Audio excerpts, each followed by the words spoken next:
What's going on, everyone? Welcome back to Movie Emporium's TV review of Westworld Season 4, Episode 3, Hanelle. This episode is directed by Hanelle and Culpepper. So here we are with Episode 3. At this point, I've come to the conclusion that I may be the only one that's liked this season so far. Apparently a lot of people haven't, which was kind of surprising, but I kind of think this is a better trajectory than Season 3 was. But like I said, it's been a weird season to talk about because my score compared to like most people's score is completely off tilt, so it is what it is. But this episode, just to let you know, is called Nozipho, which actually is a French word for basically the Roaring Twenties, which is where Caleb and of course Maeve are in this episode for the most part. So I thought that was kind of interesting. I kind of wanted to see what that word meant, and like I said, it's a French word, which is something that Westworld seems like they would do in that type of scenario. But as I always do, I'm going to break this into character segments. So I'll talk about one character, then I'll talk about the other character story and the other character, so on and so forth, to make it easier to talk about.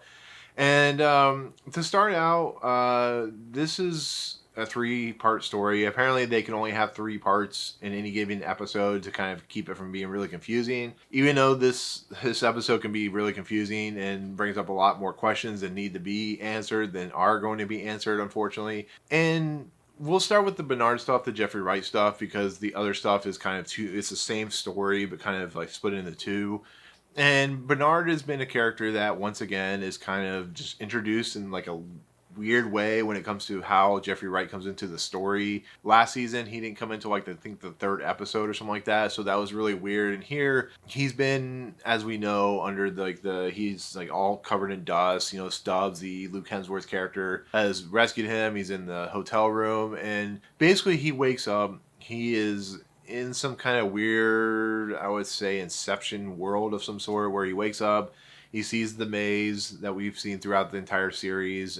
Kid takes it, which I think is his son, runs out. He finds himself in Westworld, which is like this very, everything's either gone or everything's dead. He walks through it. But then we get to like the tower that, of course, Evan Rachel Wood's character, Christina's been hearing about, been dreaming about and stuff like that. We see that it's very much feels like a reference to like the Stephen King Dark Tower series, with like this object that seems to have a central focus point. And he walks in, and this is when we're reintroduced as Zahn McClanahan character, the Akacheta, I think he's called. And he basically explains to Bernard that this world that he is currently inhabiting is their world, and I'm guessing I'm guessing from what I can gather, it's really confusing. It's probably the most confusing thing they have of this season so far. The androids, or the hosts, I guess you could say, are constructing their own realities, and they're able to live in these realities without any fear of hate or rage against them and stuff like that. And he basically has become this individual that can stay here, but then he's turning into Doctor Strange, where he has like seen all these possibilities, and they all end up with him being killed or dying. So it's very much he can live in this world, this Matrix style reality, or he can go back into the real world, come back into his own body that he has had for the entire series, possibility of dying, so on and so forth. And that leads into the theory or possibility of what is happening to Christina, that she is of course she's a host, but she's claiming she's in creating this reality of herself. She's creating this world of whatever this thing is, this construct, this host construct that they have created. This is what I think is going on. I could be wrong, but I think what Bernard and Akacheta have talked about, or Akacheta, or however you say his name, we're talking about is what Christina is going for. So there's some revelations and some openings to the possibility that this world that Christina lives in is not actually a reality. It's the world that she is inhabiting, like a virtual world or something like that, a Matrix style world. When she finds kind of, I want to say when she finds the tower, she's going to open up some, I'm thinking maybe some dangerous stuff. She's going to remember who she is as Dolores. And this is what Bernard's kind of end game is he's there to kind of stop Dolores from entering this world, because Dolores is a very dangerous individual. But once again, it's very confusing. It doesn't make a lot of sense. People are going to be very kind of, what exactly is happening?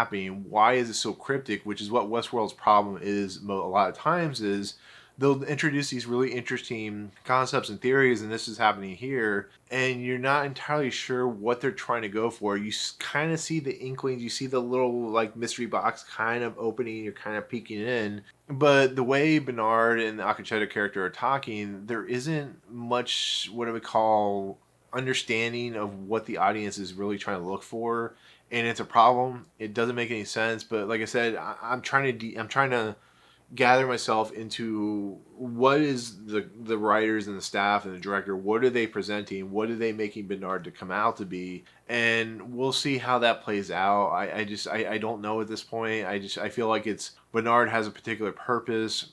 As I'll explain in a second, he has reasoning for this episode, and I think when Christina remembers as Dolores, it's going to affect with the tower and stuff like that. So we'll see how that plays out. But like I said, Bernard is given the option to stay where he's at or go into the real world. He goes in the real world. Ashley Stubbs' character, the Luke Hemsworth's character, has been sitting around apparently for 8 years waiting for him to come back to reality. And he comes back and he's turned into the architect. Not really the architect. That's the Akacheta character. He's the architect, but is an individual that can be like Doctor Strange, where everything that is done, there's always been an interesting concept of like free will and stuff like that in this series, where the things that he recommends to Stubbs' character, the things that he does in this episode, are on a path that if it's done a different way, it's like cause and causality effect, where if you do something, it affects something. If you had done something different, it would have done a different kind of path. It's like that branching path that you always hear about.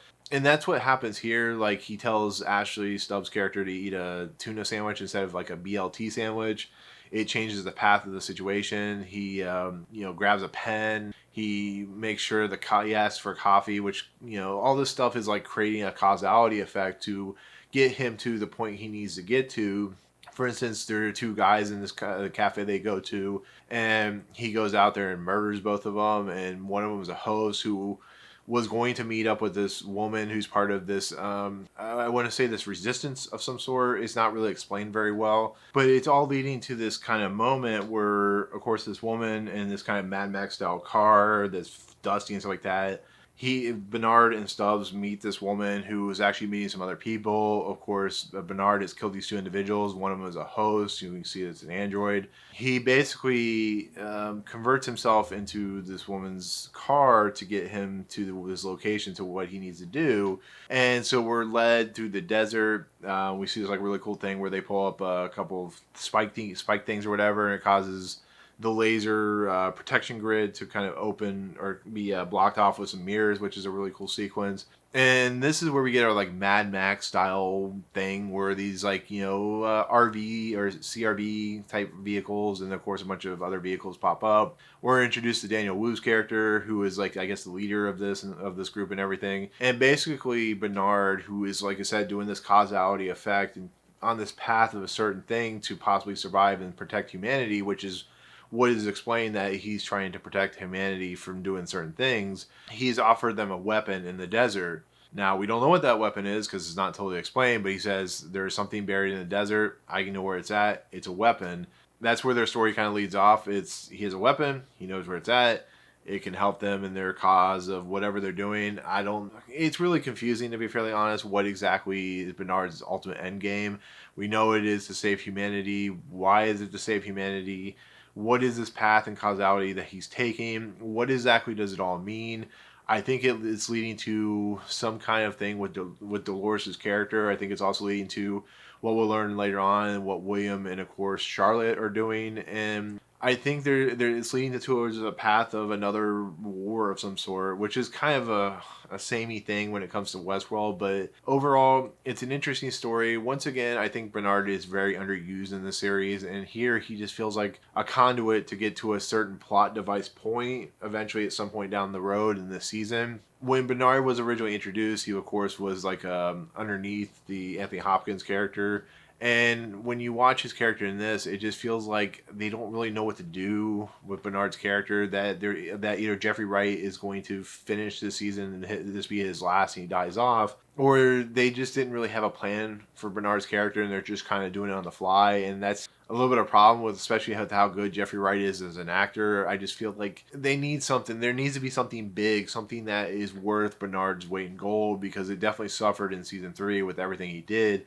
I know some people think he had a pretty prominent role in season 3, but his setup and payoff in season 3 wasn't that great. And I feel like this is going down that same trajectory and road. And it's nice to see Luke Hemsworth back. Of course, he's in Thor: Love and and Thunder, if you've seen that movie. And here he's just kind of a sidekick to Bernard's character, and just he's fun to watch. It's a good pairing between the two, as we saw last season and stuff like that. But that's pretty much where the Bernard and Stubbs stuff leaves off. So there's not really much given there. You know that Bernard's he has this particular situation that he's involved with. He is maybe going to die, and he's doing it to protect the humanity, which is really interesting. It's interesting to see the kind of flip-flop of individual characters in this series and where they kind of go from season to season. I just wonder if the Westworld staff really knows what they're doing, or if they know where they're going. So with that said, that's kind of where I leave off with the Bernard and of course Stubbs stuff and so on. So the one thing I was surprised about is they bring back Caleb's wife and daughter, Frankie, and the wife and stuff like that. And it's really interesting because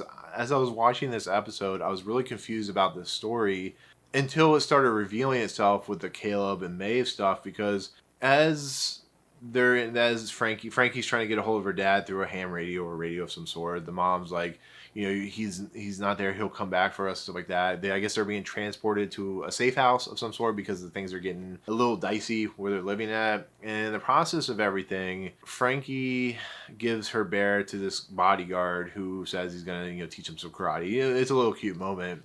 But later on that evening, Frankie takes the bear back, and there's something off about the bodyguard, and of course Frankie sees blood on the teddy bear. At first she's like, she thinks it's dirty, like it's been given a lot of dirt on the teddy bear and stuff like that. As we see it move along, we see something's really off about this bodyguard, and when Frankie goes outside to the backyard, she sees blood on the ground. Her mom's just like, you're just being weird and stuff like that, but she sees blood on the ground and she finds the actual body of the bodyguard. So now the other bodyguard is a host who is there to basically kill Frankie and the mom because of what Caleb represents and stuff like that. It's a really interesting thing, which I wasn't expecting. It actually, once again, plays into the Caleb and Maeve stuff, where you're kind of questioning what is the whole point of this. These are characters you would see at the very beginning of the season or the very end, but apparently they're playing a more prominent role to what ends up happening to Caleb in this episode. But they basically decide they're going to play a trick on this bodyguard. The mother tells, of course, Frankie to go hide, and the mother, of course, grabs a weapon, a gun, and of course the bodyguard comes in, pulls out his gun because he knows something's wrong, and he looks for, of course, the young girl, who shoots him with the toy gun and stuff like that, and then of course he is killed by the mother. And it's really interesting. It really is. It's it's cool, but like I said, it doesn't work unless you have what happens to Caleb.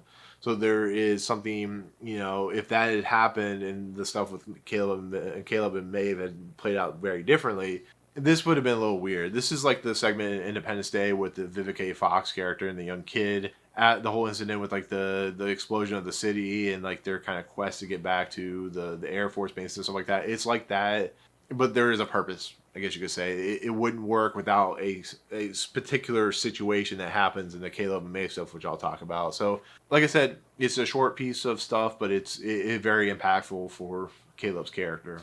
And with that said, we'll get into the last segment, which is, like I said, the whole reason this episode is called Nozipho, which I thought was interesting to call it the French version of the Roaring Twenties. But we see more of the city. We see the open nature of it. Maeve pretty much says, and it's something I kind of got as I was watching the last episode, is this world is Westworld, just reskinned. So everything that happens between the can, between the bar, between the villain characters and stuff like that, everything is exactly the same. It just has a reskin. It's very similar to the Superstar Limo ride. This is kind of a deep cut, but the Superstar Limo ride, which was in Disney's California Adventure, which had a lot of problems, and they reskinned it into the Monsters Inc. ride. So if you've ridden California Adventure, you know what I'm talking about. That's the same thing here. A lot of crap went down in Westworld, and they found a way just to reskin everything, kind of reprogram it into a Roaring Twenties Chicago. And they walk into the bar, which is called the Butterfly, and I really like this world. I think I actually like it a little more than Westworld itself, because the idea of the Roaring Twenties and how just interesting that kind of society was back in the booze and the alcohol and the flapping dancers and stuff like that, the flappers, and the costumes and stuff like that. It really has just a really kind of a unique sense that I never really enjoyed about Westworld itself. I think Westworld is interesting, but I think the Roaring Twenties gives it much more life and much more entertainment, intrigue value, I guess you could say. But like I said, as Maeve and Caleb sit in the bar, we get a character that's very much like Maeve's character. We get a character that's very much like Dolores' character.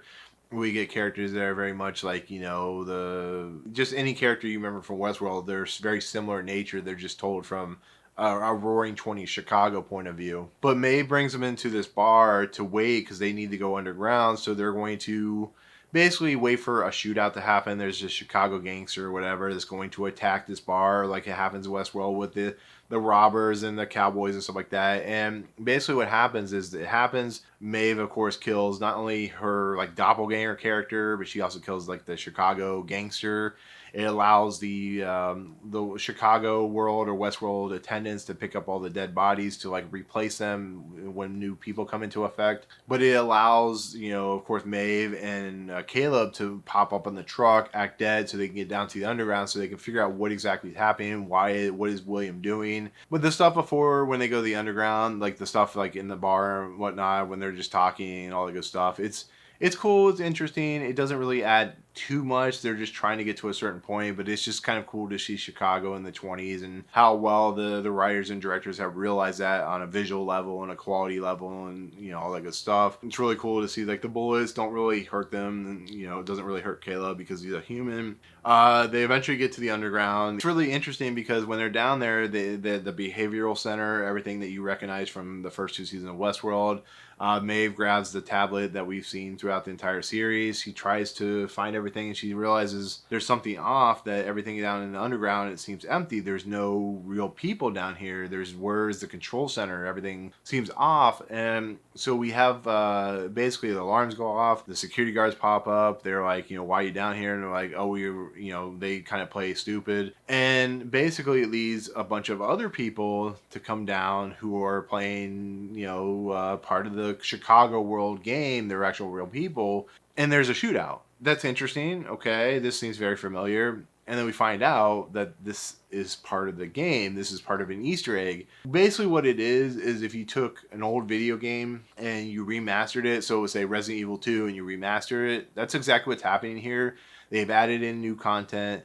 We now have the Massacre of Westworld involved, which is the Easter egg, which is what the woman was talking about. That's really interesting. Like, there's a shootout. It's really disturbing if you think about it because the incident that happened was really graphic and violent, but it's kind of an interesting way to kind of twist and turn a little bit of the things. You're adding in a little bit of meta commentary into the whole incident of Westworld and stuff like that. Unfortunately, Maeve, because she's a host, she gets shot by the weapons that don't hurt actual human beings. And of course, Caleb was able to help her out, but they realize there's a sub level to this like lower level. Now, when they get to this lower level, they see, of course, the host or the android workers, which are the non-skin kind of whatever robot androids or whatever they are. The really cool things you see in like the posters and whatnot. And they have larvae. They're carrying maggots or larvae or whatever they're carrying. And basically, the question there was, what are the flies? And it's been predicted. People have said in my comments, they are, of course, hosts. They are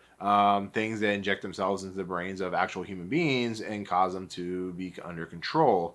Well, this shows you exactly how that happens. Basically, these androids are injecting the flies with parasites, which are kind of nano parasites, I guess you could say, which actually cause the flies to do the bidding. It's really interesting when, of course, Caleb and Maeve walk up to kind of this glass box with all these flies, and they really are attracted to, of course, Caleb's character. Is interesting because of the simple fact of how these flies work, how they attach themselves to the host. The whole idea of what Charlotte's planning with their whole, trying to take over the world, basically, like the Pinky and the Brain scenario. And I like that stuff. This is the stuff that, I feel progresses the show more and progresses it forward. And Maeve hears this like vibration noise, very, if you've ever seen, this is really like a deep cut. If you've seen Star Trek Voyage Home, there's that big alien probe, and the sounds are very much like that, but more bass sounding. And basically what ends up happening is they come to this control board. There's this big, I want to say like mainframe,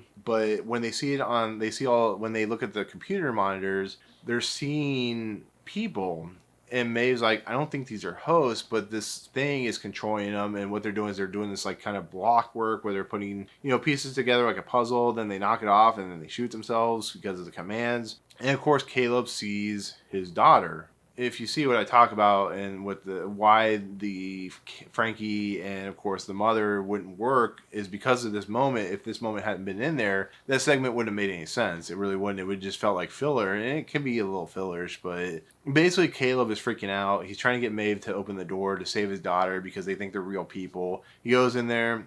She's starting to put the blocks together. She has a gun. She's starting to put which is really dark for with a little kid. He finally gets himself in there. He's able to stop her from shooting herself. A lot of other people shoot themselves, which is really disturbing. And we basically find out that Frankie, that's in this room, is actually a host. And it starts to dawn on Caleb what's happening. It starts to dawn on Maeve what's happening, but it's too late. William actually shows up. The host, William, shows up, as we learned from the last episode. She gets a shot on him, shoots him, and she runs towards trying to find Caleb. And of course, we find out that the William host is, impenetrable to bullets, so he survives unless there's like multiple versions of William. And Caleb, that's where Maeve's character leads off. But when Caleb's in the room, he basically realizes what's happening. He tries to escape, but it's too late. His daughter's like, because she's a host, like her face opens up, which is a really cool visual effect. And a bunch of the parasite flies are released out into the open. And one, of course, gets into his ear, which means, of course, Caleb is now infected with a parasite. But it's going to lead into some interesting stuff about what's happening to him. Like, how is he going to survive this season? Is he going to survive this season? What are these flies going to do to him? Is he going to kill his family? Is he going to die? It's just, there's a lot of opening questions and a lot of opening, what happens next for Caleb's character and what happens next for Maeve's character, which I'm sure episode 4 will deal with. Like I said, we'll see how these stories play out. We're probably going to see Christine back in the 4th episode. I'm not entirely sure, but we'll probably see her back. We'll probably see the Bernard stuff continue. Maybe they won't continue the Maeve and Caleb stuff until maybe episode 5. It's kind of up in the air at this point because Westworld has a tendency to leave out characters to forward other characters. So I don't know.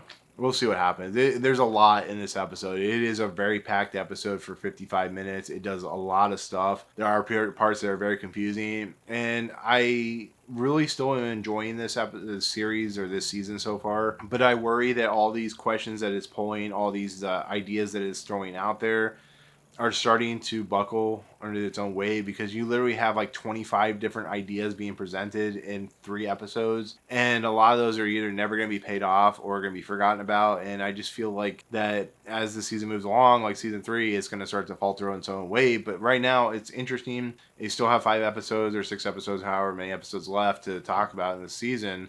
But for right now, I'm getting a little worried about what they're going to do. And my theories are, once again, Bernard is trying to stop a war from happening. Dolores or Christine is going to figure out who she is and instruct everything. I don't know. I think Caleb is going to have an interesting arc in this season about how he kind of is infected by these parasites now. And Maeve and William, how that's going to happen. And once again, we've only seen Charlotte 1 episode, so we'll see how her character plays out. But yeah, it's a lot of stuff. It's a lot of stuff to think about and a lot of stuff to worry about and a lot of stuff to, kind of deal with as the season moves along. But hopefully it wraps itself up pretty nicely into an interesting cliffhanger for season 5. So with that said, that's kind of episode, 3 and then full for, Westworld season 4. That's kind of where you have to leave it until the next episode pops up the week after. But yeah, that's it. That's my spoiler discussion of, Westworld season 4, episode 3 and full. Yeah. It's an interesting episode. I'll definitely give it that. So for my score, I'll give it 8.5 out of 10. I think it opens up some interesting ideas.